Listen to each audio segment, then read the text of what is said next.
Audio Jungle.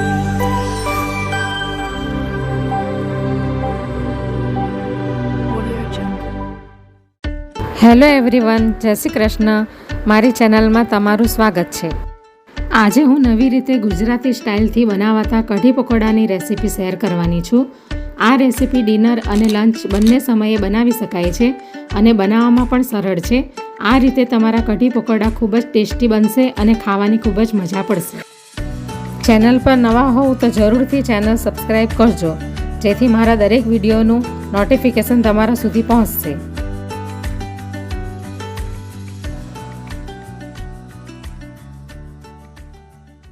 આજે હું કઢી પકોડાની recipe share કરવાની છું. તો એના માટે મેં આ ખાટું દહીં લઈ લીધું છે, 1 બાઉલ જેટલું. એને આપણે તપેલીમાં નાખી દઈશું. અને અડધી વાટકી જેટલો મેં આ ચણાનો લોટ લીધો છે ઝીણો, એ પણ અંદર નાખી દઈશું આપણે. એટલે લગભગ દહીં, અગર દહીં 2 વાટકી હોય તો 1 વાટકી ચણાનો લોટ લેવાનો. આ એનું મેજરમેન્ટ છે. હવે આપણે એની અંદર આ આદુ મરચાંની પેસ્ટ છે એ નાખી દઈશું. ધાણા જીરું અને હળદર છે એ પણ નાખી દઈશું. અને સ્વાદ પ્રમાણે મીઠું પણ નાખી દઈશું અંદર. હવે આપણે મિક્સ કરી લઈશું.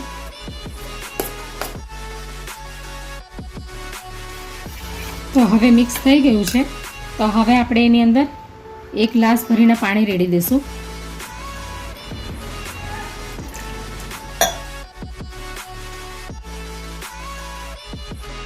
તો હવે આપણે 1 ગ્લાસ પાણી રેડ્યું હતું અંદર. તો હજી આપણું બેટર થોડું થીક છે, તો એને પતલું કરવા માટે હજી અડધો ગ્લાસ પાણી રેડીશું. કારણ કે કઢી ઉકળશે એટલે આપોઆપ થીક થઈ જશે. એટલે આપણે એની અંદર 1.5 ગ્લાસ જેટલું પાણી ઉમેરી દીધું છે. તો એની કન્સિસ્ટન્સી આ ટાઈપની હોવી જોઈએ. હવે આપણે કઢીને કઢાઈમાં બનાવીશું. તો એના માટે મેં આ કઢાઈ ગેસ ઉપર મૂકી દીધી છે. હવે આપણે એની અંદર 1 મોટા ચમચા જેટલું ઓઇલ નાખીશું. તમે આની અંદર રાઈનું તેલ પણ નાખી શકો.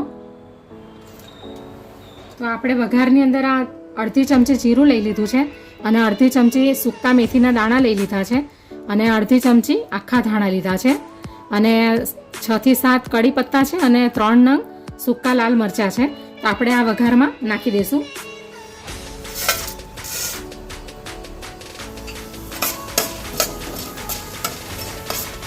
તો ધાણા જીરું અને મેથી ક્રેક થઈ ગયું છે. તો હવે આપણે એની અંદર અડધી ચમચી હિંગ નાખીશું.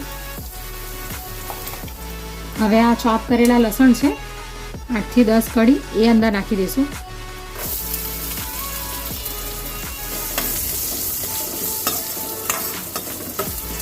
હવે કાંદા પણ નાખી દઈશું અંદર. અને કાંદાનો કલર હલકો બ્રાઉન થાય પછી આપણે આ બેટર નાખીશું અંદર. તો હવે કાંદાને આપણે ફ્રાય થવા દઈશું. તો વઘાર આપણો તૈયાર થઈ ગયો છે. તો હવે આપણે આ બેટર અંદર નાખી દઈશું.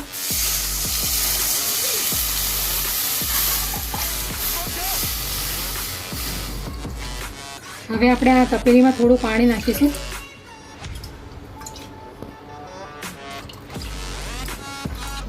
પાંચ મિનિટ સુધી આપણે એને સતત ચલાવતા રહીશું, કારણ કે કઢી આપણી ફાટી ન જાય એટલા માટે. તો હવે 5 મિનિટ સુધી એને હલાવી લીધી છે બરાબર. 1 બોઇલ એનું આવી ગયું છે. તો હવે આપણે ધીમો ગેસ કરી લઈશું અને એને ધીમા તાપે એને ચડવા દઈશું. એટલી વારમાં હવે આપણે પકોડાની તૈયારી કરી લઈએ. તો હવે કઢીમાં નાખવાના પકોડા તૈયાર કરી લઈશું આપણે. તો એના માટે મેં આ 1 કાંદો લીધો છે, એ અંદર નાખી દઈશું. અને આ ધાણા લીધા છે કટ કરીને ઝીણા ઝીણા. આખા ધાણા છે આ, થોડાક અધ કચરા મેં એને વાટી લીધા છે. હળદર છે અડધી ચમચી ધાણા જીરું. હવે 1 વાટકી જેટલો ચણાનો લોટ લઈ લીધો છે. સ્વાદ અનુસાર મીઠું નાખીશું. હવે મિક્સ કરી લઈશું બધું.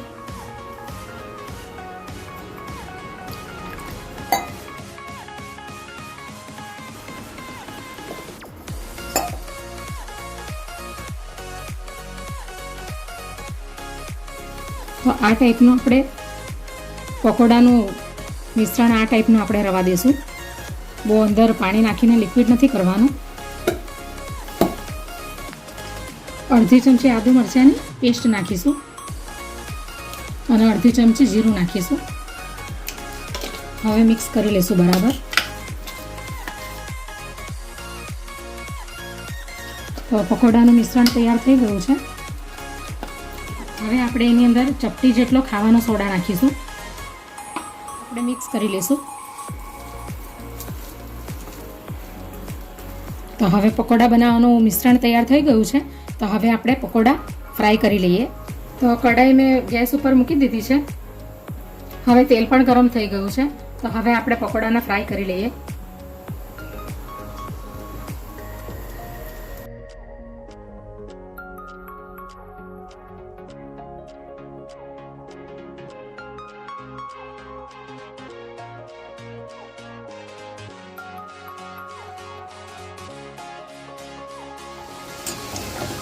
તો પકોડા ફ્રાય થઈ ગયા છે. તો હવે આપણે એને એક પ્લેટમાં કાઢી લઈશું.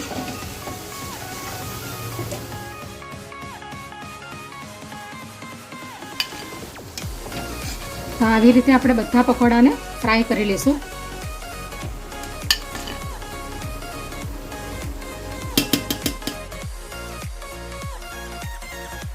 તો હવે આપણા બધા પકોડા ફ્રાય થઈ ગયા છે.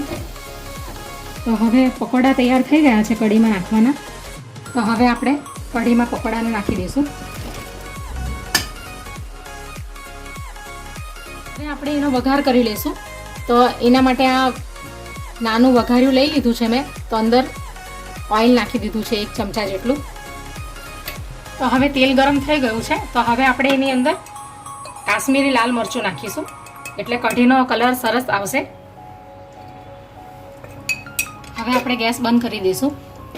હવે આપણે આ લાલ મરચું કઢીમાં નાખી દઈશું.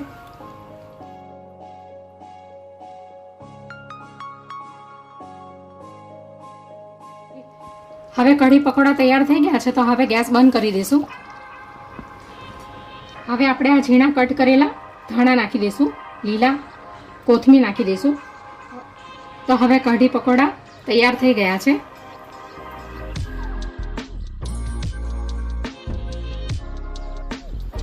તો હવે આપણે કઢી પકોડાની ડીશમાં સર્વ કરી લઈશું ભાતની સાથે.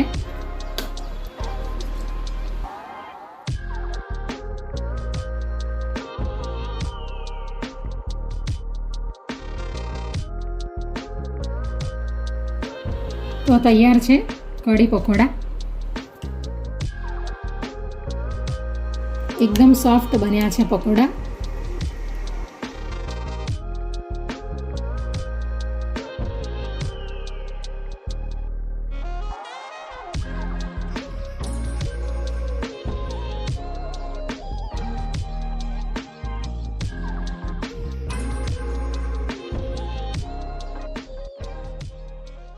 Audio Jungle.